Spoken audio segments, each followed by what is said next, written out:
আশা করিলা সুদামা কলা অর্থে মন সুত সনক পুছি জ্ঞান চারি ভক্তଙ୍କର ଉଦାହରଣ ଦିଆଗଲା। ଗଜ ଯେତେବେଳେ ବିପଦରେ ପଡ଼ିଥିଲା ତାର ଇଷ୍ଟଙ୍କୁ ବିଷ୍ଣୁ ଭଗବାନଙ୍କୁ ସ୍ମରଣ କରିଥିଲା ଚକ୍ର ଉଦ୍ଧାର କରିଥିଲା କୁମ୍ଭୀର କବଳରୁ। ହାତରେ ଗଜ ଏମିତି ସଂସାରରେ ଅନେକ ଭକ୍ତ ଅଛନ୍ତି ଯେତେବେଳେ ବିପଦ ପଡ଼ିଲେ ପ୍ରଭୁଟି ଡାକେ ପ୍ରଭୁର ରକ୍ଷା କରେ ମରିଗଲି ହଜିଗଲି ବହୁତ କଷ୍ଟ ହେଉଛି ପ୍ରଭୁ କିନ୍ତୁ ସୁଖ ସମ୍ପଦରେ ସେ ପ୍ରଭୁଙ୍କୁ ଭଜେନି ପ୍ରଭୁଙ୍କୁ ଜାଣିବାକୁ ଚାହେଁ এইভাবে আরতি এମାନେ হচ্ছে আরতি ভক্ত বিপদ সময় ডাকুথিবা ভক্ত আরতি ভক্ত ହେଲା କି এইভাবে ভক্ত অনেক অଛନ୍ତି। জিজ্ঞাসু হাতরে গজ ডাক দেলা উদ্ধব জিজ্ঞাসা করিলা উদ্ধব যেপর্যন্ত জানিনি খালি জিজ্ঞাসা করুছি এবং জিজ্ঞাসা করি বহুত জ্ঞান দেলা পরে কৃষ্ণ ভগবান মধ্য তার বোধ হউনি সেইপাই কোন কলে আরে তু বদ্রিকা পড়া বদ্রিকা মানে কোটি বদ্রীনাথ ଯୋଉଠି ମହା ତପସ୍ୱୀ ମାନେ ସାଧୁ ସନ୍ଥ ମାନେ ଅଛନ୍ତି ସେଇମାନଙ୍କ ଭିତରକୁ ଯା ସେଇଠି ସାଧୁମାନଙ୍କ ସଂସ୍ପର୍ଶ ଆସିଲେ ସାଧୁଙ୍କ ପବିତ୍ର ବାତାବରଣ ରହିଲେ ତୋର ଅଜ୍ଞାନ ଛାଇ ଛାଇ ଚାଲିଯିବ। କାହିଁକି ସାଧୁଙ୍କ ଭିତରେ ମୁଁ ଅଛି ସାଧୁମାନେ ଠିକ୍ ଜାଣିଛନ୍ତି ତେଣୁ ସାଧୁଙ୍କ ପାଖକୁ ଗଲେ ତୋର ଅଜ୍ଞାନ ଦୂର ହେବ। ତେଣୁକରି ସେଇଥିପାଇଁ ସେ କ'ଣ କହିଲେ সকল তীর্থ তোচরণে বদ্রিকা জীবী টিকা তু তো সকল আর সে কথা নাই সকল তীর্থ তু সাধু সন্থ সাধু সঙ্গ করে সাধু পাখু যা বদ্রিকা যা তারপর উত্তর পাইবি এ কথা কইলে হব। সেইপাই ইয়ে হচ্ছেন জিজ্ঞাসু ভক্ত কেবল জাঁয়া আম সংসারে এমনি অনেক ভক্ত অনেক কেবল জাঁয়া আচরণে নেওয়া নুহ পালন করা উদ্দেশ্য সমদর্শন করা সমদর্শন ভোজন করা না পালন করা খালি শুণিয়া ইয়ে জিজ্ঞাসু আরতি জিজ্ঞাসু অর্থাৎ সুদামা তা স্ত্রী স্ত্রী কথায় প্রচোদিত হয়ে যাই দ্বারিকা নগরী তাঁর বাল্য সখাঙ্ক ঠার কিছু তা প্রতিবদলে আনিবা ভেটিবা স্ত্রী কথা যাই খুদ মুঠি নেই পাই ধন সম্পত্তি। তেণুক আমি যাগ যজ্ঞ হোম করুছে দান দক্ষিণা ইত্যাদি দৌছে মনের অভিলাষ অছি মোর পুଅଟିଏ হও মো পুଅ চাকরি হয়ে যাও মো স্ত্রীর রোগ হয়ে যাও দেবী নেবী দেবী পাইবি দবা নবার সম্পর্ক ব্যবসায়ের সম্পর্ক বেপার ହେଲା। তেণুক ইয়ে হচ্ছেন কোণ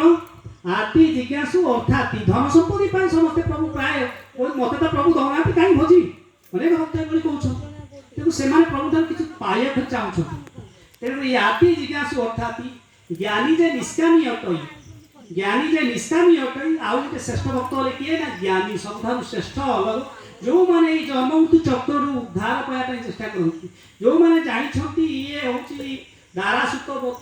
ଦାରାସୁତବିତ ବନ୍ଧୁବର୍ଗ କେହି କାହାକୁ ନ ନିଅନ୍ତି ସବୁ ଏମାନେ ସାଙ୍କୋଳି ଏମାନେ ହେଉଛନ୍ତି ବନ୍ଧନ ବେନିପାଦରେ ଏମାନେ ବନ୍ଧନ। ତେଣୁକରି ଇଏ କ'ଣ କରୁଛି ଗଛକୁ ଯେମିତି ଜାବୁଡ଼ି ଧରିଛି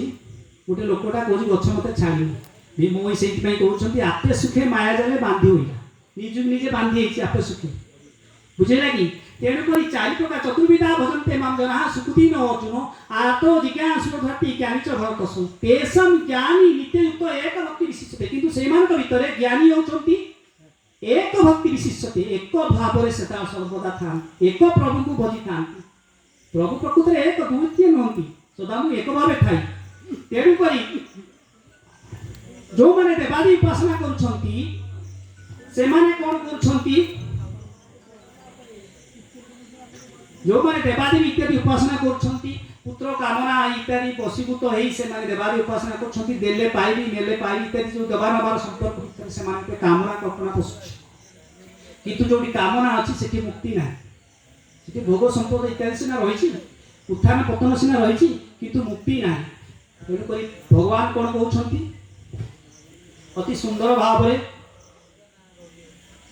তদভবতি অল্পমেধসম অন্তবতু ফলম তেষাম তদভবতি অল্পমেধসম দেবান দেবৈরান্তি মদক্ত জান্তি মাপি জগতরে আপন গাঁরে কি বহুত ସବୁରା ସବୁ ଗୋଟିଏ ସବୁ ଏକ ଆମେ ବି ସେଇ ପ୍ରଭୁ ଭଜୁଛୁ ଆଉ ତମେ ଯାହାକୁ ଭଜୁଛ ଅଲଗା ଆମେ ବି ତାକୁ ଭଜୁଛୁ ସବୁ ସେ ଗୋଟିଏ। ଉଦାହରଣ ଦେଇଦେବେ କ'ଣ ନା ପୋଖରୀକି ଯିବ ତୁଠ ଗଲେ ଚଳକୁ ଯିବ ସେ ପୋଖରୀକି ଯିବ ଆରେ ଅଜ୍ଞାନ ଯଦି ଏକତା କୁହନ୍ତା ତାହେଲେ ଗୀତାରେ ଏକତା କାହିଁ କୁହାଗଲା ୟାନ୍ତି ଦେବତା ଦେବାନ ପିତୃ ଯାନ୍ତି ପିତୃବତା ଜଣେ ଜଣେ ତାନ୍ତ୍ରିକ ଜଣେ ଚଣ୍ଡୀଙ୍କର ଶରଣ ହେବ ଗୋଟେ ତନ୍ତ୍ର ବ୍ୟବସ୍ଥାରେ ରହିବ ସିଏ ଯାହାକୁ ପ୍ରାପ୍ତ ହେବ ଜଣେ ଅଲଗା ବ୍ୟକ୍ତିକୁ ସିଏ ସିଏ ପ୍ରାପ୍ତ ହେବ ଏଇଟା କିଭଳି କଥା କର୍ମ ଅଲଗା ଫଳ ମଧ୍ୟ ଅଲଗା କର୍ମ ଯଦି ଏକ ହେବ ତାହେଲେ ଫଳ ଏକ ହେବ এটা জানিছে যে মানে কোন সেটা ফল ଆଉ ତମେ কোন গোটা খଟା আম লগাই মিঠা পাইব কি হ্যাঁ সেইভাবে কথা আম কর্ম যদি ন সুধুরিব আমার চিন্তা চেতনা যদি ন সুধুরিব আমি কোন প্রকৃতির অলিপ্রভু প্রাপ্ত হইপারিবা নাই তেমন অন্তবতু ফলম তেসাম অন্তরে শেষরে কোন হয় অন্তবতু ফলম তেসাম সেমানকর ফল কোন হুয়ে অল্প মেধাসন কেউ মানকর অল্প মেধ যে মানকর মানে অল্প জ্ঞান অছি অল্প মেধ বালা অজ্ঞানী মানে মায়ারে যন্ত্রিত সেই মানে কোন করନ୍ତି দেবান দেবযু জানতি দেবଙ୍କ ଉପାସକ ମାନେ ଅନ୍ତକାଳରେ ଦେବତାଙ୍କୁ ପ୍ରାପ୍ତ ହୁଅନ୍ତି ମୋ ଭକ୍ତ ମୋତେ ପ୍ରାପ୍ତ ହୁଅନ୍ତି ଏଇଠି ଆସିଗଲା ଏଇ କଥା ବୁଝନ୍ତୁ ତେଣୁକରି ଆମେ ଜୀବ ଏଇଠି କୁହାଯାଇଛି ଇୟମ୍ ଇୟମ୍ ବାପି ସ୍ମରମ୍ ତେରନ୍ତେ କଲେବରମ୍ ଜୀବ ଯେତେବେଳେ ଅନ୍ତିମ କାଳରେ ଶରୀର ଛାଡୁଛି ମୁଁ ବେଶୀ କଥା କହିଲି ଅତି ରୋଚକ କଥା ଆପଣମାନଙ୍କୁ କହି ଆପଣଙ୍କ ଜୀବନରେ ଆସିବ ଯଦି ପ୍ରକୃତରେ ତର୍ଜମା କରିଥିବେ ଟିକେ ଭିତରକୁ ନେବେ ଶରୀର ଘଟ ଛାଡୁଛି କୁଆଡେ ଯାଉଛି কোটিকি যাଉଛି কাହିଁକି ଶରୀର ଛାଡୁଛି ପ୍ରକୃତରେ ସେ ତାର କ'ଣ ଏଇ ଯୋଉ ରହସ୍ୟ ଆମେ ଯୋଉ ଦଶା ଇତ୍ୟାଦି କର୍ମ କରୁଛେ ଆଉ ରହସ୍ୟ କ'ଣ ତେଣୁ ଜୀବ ଯେତେବେଳେ ଘଟ ଛାଡୁଛି ସେଇ ସମୟରେ ଯାହାକୁ ସ୍ମରଣ କରୁଛି ସେଇ ଅବସ୍ଥାକୁ ସେ ପ୍ରାପ୍ତ ହେଉଛି କାହାକୁ ସ୍ମରଣ କରିବ ଯାହାକୁ ଜୀବିତ କାଳରେ ଅଭ୍ୟାସ କରୁଥିବ ଯାହାକୁ ଜୀବିତ କାଳରେ ଅତି ଭଲ ପାଇଥିବ ସେଇଆକୁ ତା କଥା ମନେ ପଡ଼ିବ ଯଦି ତା ସ୍ତ୍ରୀ ବାସନ୍ତୀ ଅଛି ବାସନ୍ତୀ ସେ ଯଦି ଏତେ ଶ୍ରଣ ହେଇଛି ବାସନ୍ତୀ ଯଦି ନିଜର ମନ ପ୍ରାଣ ଦେଇଛି ସଦାସର୍ବଦା ବାସନ୍ତୀ ବିନା ତାକୁ କିଛି ରୁଚୁନି ମଲାବେଳେ ସେ ବାସନ୍ତୀ ହେଇକି ବାସନ୍ତୀ ଖାଲି ଡାକିବ ଅଜାମିଳ ଉପଖ୍ୟାନରେ ଆପଣମାନେ ଜାଣିଥିବେ ତା ପୁଅ ନାଁ ନାରାୟଣ ଦେଇଥିଲା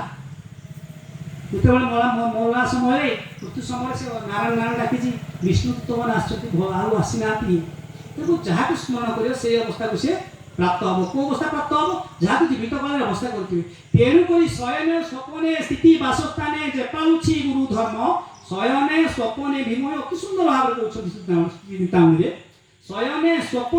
শয়ନରେ ଶୋଇଲା ବେଳେ ସ୍ୱପ୍ନରେ স্থিতি বাসস্থানে ଯୋଉଠି ସ୍ଥିତି ଅଛି ଯୋଉଠି ବାସ କରୁছে ଜାଗ୍ରତ କାଳରେ স্বপ্ন সুষুপ্তি তিনি অবস্থা কাଳରେ শয়নে স্বপনে স্থিতি বাসস্থানে যে পাউছি গুরু ধর্ম চারি বেদ তাকু সমান নহই মুখে মুখে তার ব্রহ্ম কেতে সুন্দর কথা এই তো মহিমা তুমি মহিমা ভজিলে মিথ্যা ন চলই সত্যাদি কহিলে পার জ্ঞান ধ্যান ন জানিলে কিস হেলা অবশ্য হেব উদ্ধার কেতে সুন্দর কথা